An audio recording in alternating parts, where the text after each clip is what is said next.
কথার চাপে পড়ে মুখ ফসকে আসল সত্যি কথা বলে ফেলল বিজিত।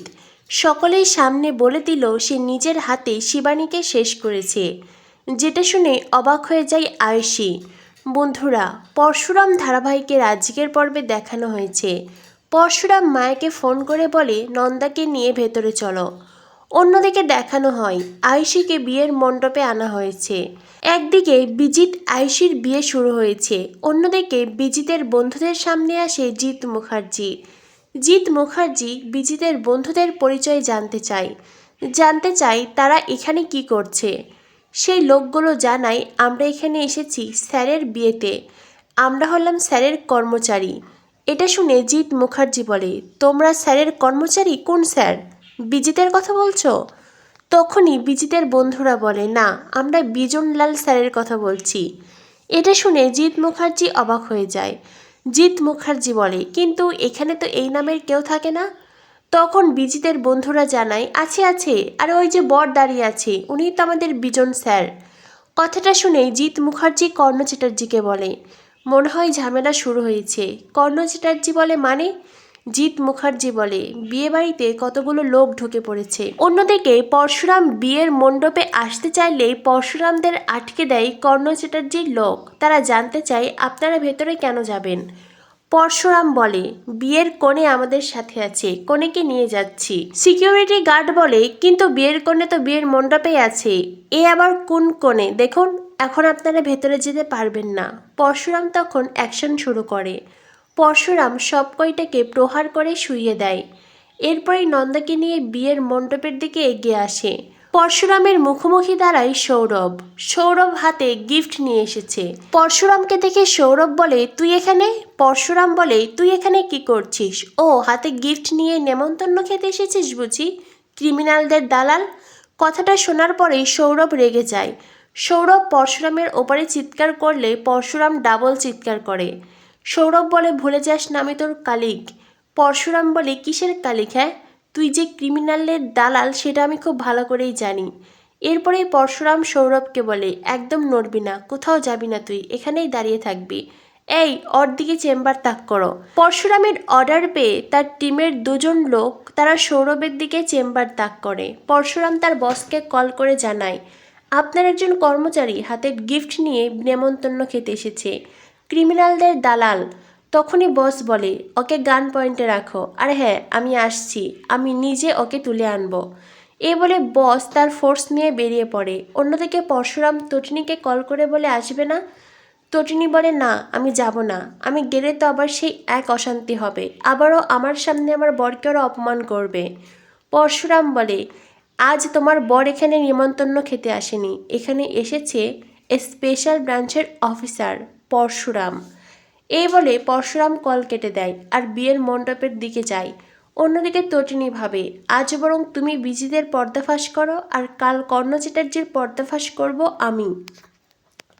এদিকে দেখানো হয় বিজিদের বন্ধুরা যেখানে দাঁড়িয়েছিল কর্ণ চ্যাটার্জি তাদের পিছনে লোক লাগিয়েছে।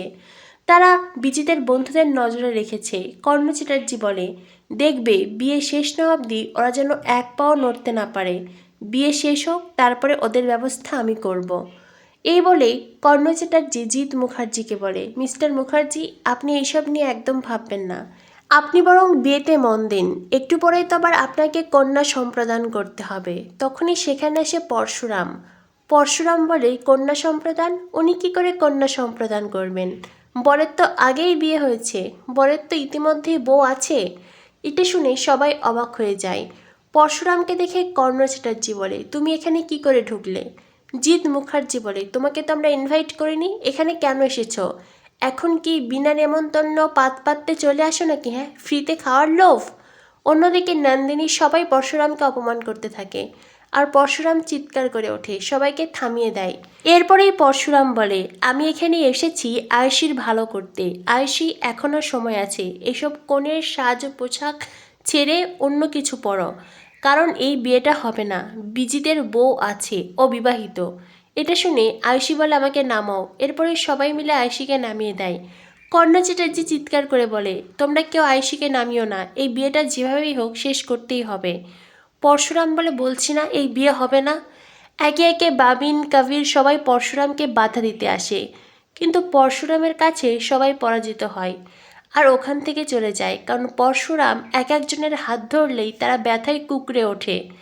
অন্যদিকে কর্ণ চ্যাটার্জি পরশুরামের কলার ধরে, আর পরশুরাম তখন কর্ণ চ্যাটার্জির কাঁধে হাত রাখে। পরশুরাম বলে, যখন তখন যার তার কলার ধরা উচিত নয়, হয়তোবা দেখা যাচ্ছে আপনার এই হাতটাই থাকলো না। পরশুরাম এতটাই জোরে কর্ণ চ্যাটার্জির কাঁধে চাপ দেয় যে কর্ণ চ্যাটার্জি বলে, আমার ব্যথা লাগছে, ছাড়ো। পরশুরাম কর্ণ চ্যাটার্জিকে ছেড়ে দেয়। তখনই জিৎ মুখার্জি বলে, প্লিজ আপনারা সবাই চুপ করুন, আমাকে পুরো বিষয়টি বুঝতে দিন। তুমি বলছো তোমার বোন শিবানীর সাথে বিজিতের বিয়ে হয়েছিল, তাই তো? কোথায় তোমার বোন? তখনই পরশুরাম নন্দাকে সেখানে নিয়ে আসে। নন্দাকে দেখে অবাক হয়ে যায় বিজিত। বিজিত বলে, এই মেয়েটা শিবানী নয়, ওর নাম নন্দা। আয়ুষী বলে, তুমি কি করে জানলে ওর নাম নন্দা? তার মানে তুমি ওকে চেনো? বিজিত বলে, হ্যাঁ আমি ওকে চিনি, ওর নাম নন্দা, ও শিবানী নয়। কিন্তু এদিকে পরশুরাম, নন্দা, বলরাম সবাই বলতে থাকে ওই শিবানী। সকলে বারবার করে যখন এই কথাই বলতে থাকে, তখন জিৎ মুখার্জি প্রমাণ চায়। পরশুরাম নন্দার অর্থাৎ ফেক প্রমাণগুলো সব প্রেজেন্ট করে। পরশুরাম একে একে জন্ম নিবন্ধন, আর সেই সাথে স্কুল সার্টিফিকেট, সেই সাথে বিয়ের রেজিস্ট্রি সার্টিফিকেট, সব কাগজপত্র দেখিয়ে দেয়। আর সব প্রমাণ দেখে আয়ুষী এবার বিজিতকে সন্দেহ করে। অন্যদিকে পরশুরাম সেখানে ডাকেন মালতী সেনকে। মালতী সেন বলে, হ্যাঁ আমি এনার বিয়ে দিয়েছিলাম। এটা শুনে বিজিত বলে, আপনিই তো আমাদের বিয়ে দিয়েছিলেন, তার মানে অবশ্যই আপনি শিবানীকে চেনেন। আপনিই বলুন না, এই মেয়েটা কি শিবানী? কি হলো বলুন। এ কথা শোনার পরে আয়ুষী আরও অবাক হয়ে যায়। বিজিত শিবানীর খোঁজ করতে করতে নিজের অজান্তেই শিবানীর সাথে তার বিয়েটা স্বীকার করে নিয়েছে। অন্যদিকে মালতী সেন জানায় এই মেয়েটিই শিবানী। এটা শুনেই বিজিত বলে, এই সব কিছু মিথ্যে, উনি মিথ্যে কথা বলছে। বিজিত চিৎকার করতে থাকে। বিজিত বিয়ের মণ্ডপে কাউকেই বোঝাতে পারছে না এই মেয়েটি শিবানী নয়, বরং এই মেয়েটি নন্দা। আগামী পর্বে দেখানো হবে। কথার চাপ সইতে না পেরে বিজিত সকলের সামনে বলে, এই মেয়েটা নন্দা, এই মেয়েটা শিবানী নয়, কারণ আমি নিজের হাতে শিবানীকে শেষ করেছি। যে এই কথাটা শুনে আয়ুষী অবাক হয়ে যায়। অবাক হয়ে যায় জিৎ মুখার্জি। যত এই লোকগুলো ক্রিমিনাল, এত বড় একটা অপরাধের কথা শোনার পরেও হয়তো এরা চাইবে বিজিতের সাথে আয়ুষীর বিয়ে দিতে, কিন্তু সেই সুযোগ তারা পাবে না। বিজিত নিজের মুখে স্বীকার করেছে সে শিবানীকে শেষ করেছে। এবার নিজের হাতে বিজিতকে উপযুক্ত শাস্তি দেবে পরশুরাম। আদরের ছোট বোনের সাথে হওয়া এত বড় অন্যায়ের বিচার করবে সে। বন্ধুরা, কি হতে চলেছে পরশুরাম ধারাবাহিকে? পরশুরাম ধারাবাহিকের সকল আপডেট পেতে আমাদের সাথেই থেকো। ধন্যবাদ সবাইকে।